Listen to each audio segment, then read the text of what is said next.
Why isn't Bitcoin's price going up? It's called the Great Rotation. Why is it that OGs are selling some of their Bitcoin?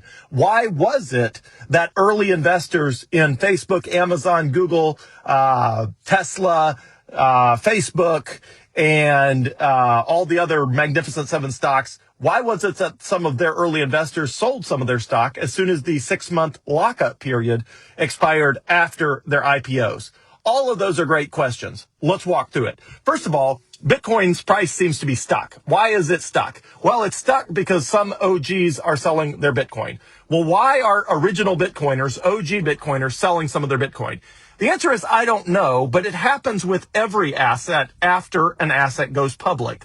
I talked a lot in 2024, last year, 2024. I talked a lot in 2024 about how the Bitcoin exchange traded funds, ETFs that went live in January of 2024 was kind of like Bitcoin's IPO, initial public offering. It was the first time that Bitcoin officially had an institutional stamp of approval.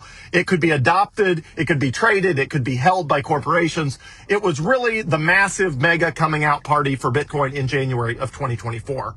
First of all, you'll remember Bitcoin actually dipped for the month following the launch of the ETFs, which of course made no sense. Like, why would people be selling Bitcoin after the biggest event of the decade for Bitcoin?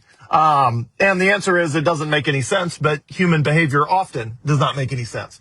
But this is a common phenomenon when an asset goes public, that early investors in an asset wait a long time until they're ready to liquidate some of their investment to improve the lives of themselves and their families. Look, maybe they want to buy a nice house for every one of their kids, and they have like 4, 5, 6 kids. Well, that's like multiple millions of dollars if you're going to buy all your kids a nice house. Maybe you want to go on nice vacations. I don't know. I don't know why people sell any asset.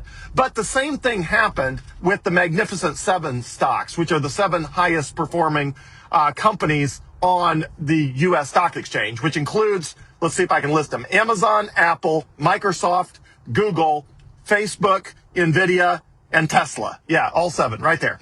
So the same thing happened where they each went public. Some period of time passed. And when a company goes public, insiders, which are people that already own the stock prior to the initial public offering, are not allowed to sell the stock, usually for at least 6 months. And so initially after a company goes public, everybody's in what's called a lockup. During that lockup, nobody can sell their stock if they own the stock prior to the initial public offering. Obviously, Bitcoin didn't have a lockup, which is probably why the price dipped immediately after the ETFs were launched, because people who could sell it are like, oh, well, now the big exciting news event, which are the Bitcoin ETFs, now that it happened, I guess I'll sell some, which again, does not make any sense in my opinion. And I said that back then. In fact, the very first video I ever did about Bitcoin, I did on March 24 of 2024. So literally I did it 2 weeks into the 1 month dip after the ETFs went live. Actually, it dipped from, I don't know, maybe that timing's not exactly right. But the short take is, part of the reason I did that video was because I was like, the price of Bitcoin doesn't make any sense. Like, you should buy more of it because, you know, it's way lower than it ought to be, which was true because back then it was in the 40,000s and now it's in the 100 and over 100,000. But why is it that when an asset goes public, like more or less Bitcoin did, well, it's because early investors want to sell some. I don't know why they do it. I honestly don't know why they do it. In my case, obviously, I was the original investor in Baumgar Corporation, which was my company. So when I sold Baumgar Corporation in 2014, 11 years ago for the very first time, I did diversify the vast majority of my investment. In fact, the original investors required us to keep 25% of our holdings, but mandated that we sell 75% of the holdings to them. They were acquiring the company. They wanted to own a majority of the stock. And we had the choice of, or not the choice. We had to roll forward 25% of our stock holdings, but that involves selling 75% of our stock holdings to the company that was acquiring Baumgar Corporation. They asked if we wanted to keep a little more than 25%, up to as much as 30%.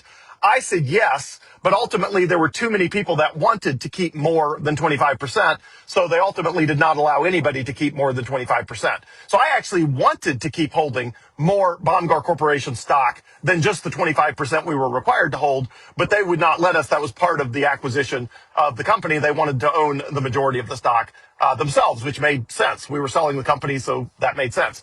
Okay. So, but after the second sale of the company, the first sale was in 2014, the second sale was in 2016, they required everybody to liquidate all their stock. So I was not in a position where I could have continued to hold Baumgar Corporation stock. But in that case, I understand why people diversify. It's a new owner. There's all sorts of risk, right? They could screw the company up by screwing up the culture. They could screw up the execution. They could launch products that don't make sense. They could make acquisitions that don't make sense. There's 1,000 ways for them to mess up the company. And as a result of that, in my opinion, it makes sense why someone, sells stock that is early in a company when it goes public, or in our case, when we were acquired, as opposed to continue to hold on to it. That made sense to me. But again, Bitcoin is not a stock. You're not dealing with any of those risks. You don't have execution risk. You don't have, product market fit risk. All of the risks that would lead somebody to sell stock in Tesla, Amazon, Apple, Facebook, Google, Nvidia, or Tesla.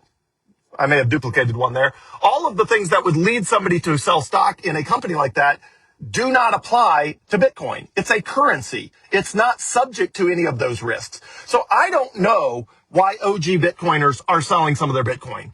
We know they are because you can look on the blockchain and you can see that every day or every week, every month, some of that early Bitcoin comes alive. It gets moved over to Binance or Coinbase or somewhere and sold to the marketplace. That's why you can still buy Bitcoin for $106,000. But I don't know what they're doing. I don't know what these people are spending their money on. I don't know why they're deciding that, they want to buy a bigger house. They want to build an expansion on their house. They want to buy a boat. They want to buy a yacht. They want to go on nice vacations. I guess they just do all those things for the same reasons everybody does all those things. But what we do know is the same thing happens when a company goes public. And if the same thing happens when a company goes public, that early investors go through a great rotation where early investors sell a portion of the stock or the asset to new investors, then it's perfectly logical the same thing would happen to Bitcoin. And the same thing is happening to Bitcoin. That exact same dynamic is playing out, which is why the price is not higher. One second. Now, interestingly, I've never actually seen any studies on what people do with those, the money they get from that. The early investors in any of those 7 companies I listed, I don't know what they did when they sold that early stock. I don't know if they diversified into other assets. I don't know if they bought nice things. I just don't know. I don't know what they did, but they did it. We know that that's what they did. And we know that's what people are doing with Bitcoin now. Now, we also know there's a finite amount of Bitcoin that OG Bitcoiners are willing to part with. Just same with any public company. The early investors do not sell all their stock, right? They sell a portion of it until they have everything in their life balanced the way they want. They have the right amount of precious metals, the right amount of fine art, the right amount of nice things, the right amount of vacations, the right amount of real estate, whatever it is that gets them excited to wake up in the morning and wanting to own whatever it is they own. Once that is balanced the way they want it, they stop selling the asset. It doesn't matter if it's a company stock or if it's a precious metal or fine art, whatever. When they have everything balanced the way they want, they stop selling it. That day will come for Bitcoin any day now. I don't know which any day now, but any day now, those OG Bitcoiners will decide that at a price above $100,000, they have sold as much as they want to sell, whatever amount that is. And the supply will dry up.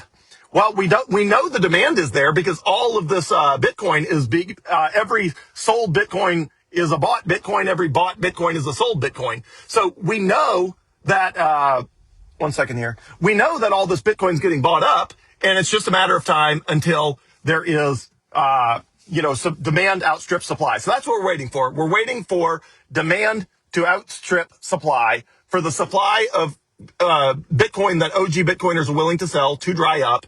and the price will go up, because that's what has to happen. When you're balancing supply and demand of a finite asset like Bitcoin, you can't make more of it the way you can with a company.